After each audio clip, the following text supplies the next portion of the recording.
سب سے بڑی رسپانسبلٹیز میں سمجھتی ہوں M N As M P As سے بڑی رسپانسبلٹی آپ سب کے کندھوں پہ، اور آئی ہوپ کہ آپ کو اس چیز کا احساس ہے کہ آپ کے اوپر پارٹی نے کتنا بڑا اعتماد کیا، اور مجھے امید ہے کہ آپ you will be able to ان شاء اللہ تعالیٰ live up to the expectations associated with it. تو بات یہ ہے کہ اس وقت آپ یہ دیکھو کہ بہت بڑی پرسنٹیج یوتھ کی ہے پاپولیشن کے اندر اور بڑھتی جا رہی ہے، لیکن افسوس مجھے اس بات کا ہے کہ اس کو سیاسی ایندھن تو بنایا جاتا ہے لیکن اس کے مستقبل کے بارے میں کوئی نہیں سوچتا۔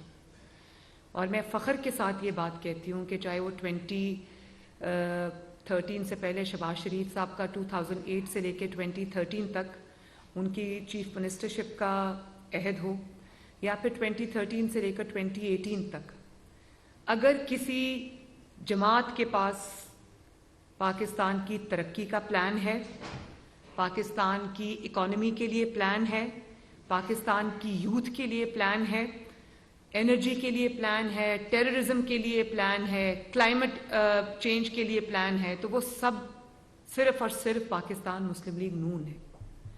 اور آپ نے یہ دیکھا ہوگا کہ باقی جماعتیں بڑا دعویٰ کرتی ہیں کہ جی ہم یوتھ کو ریپرزنٹیشن دیں گے، یوتھ کی جماعت ہے، لیکن آپ مسلم لیگ نون کا جو کمپیریزن ہے وہ کریں دوسری جماعت کے ساتھ، میرا خیال ہے کہ اس وقت بھی، فیوچر کی میں بات نہیں کری، اس وقت بھی جو ینگ پارلیمنٹیرینز کی سب سے بڑی تعداد مسلم لیگ نون کے پاس ہے ماشاءاللہ۔ اور یہ مجھے میری نظر پڑ گئی، یہ ساتھ بیٹھا ہوا ہے قصور سے ایم این اے، ساتھ کتنی عمر ہے آپ کی؟ 31۔ اور یہ تب 25 کے تھے جب بنے تھے کیا؟ ہی واز 27 جب یہ ایم این اے بنے ماشاءاللہ قصور سے۔ ارادت آپ کی کیا ایج ہے؟ 33۔ اور آپ ایم این اے کب بنے تھے؟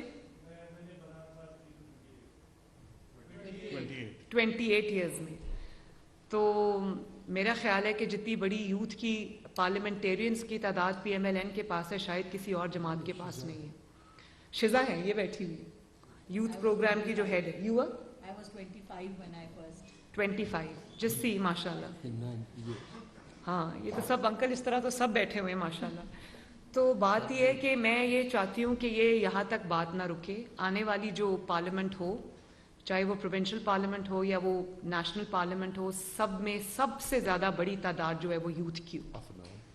اور میں یہ سمجھتی ہوں کہ جو آپ میں سے ہی ہمارے فیوچر ایم این ایز ہوں گے، ایم پی ایز ہوں گے، لوکل باڈیز کے ریپرزینٹیٹیوز ہوں گے، جو مجھے ٹی وی پہ سن رہے ہیں، میں یہ سمجھتی ہوں کہ سب سے بڑی ریپرزنٹیشن جو ہے وہ نیشنل لیول پہ بھی پروونشل لیول پہ بھی یوتھ کی ہونی چاہیے، کیونکہ یوتھ سب سے بڑے سٹیک ہولڈرز ہے پاکستان کے۔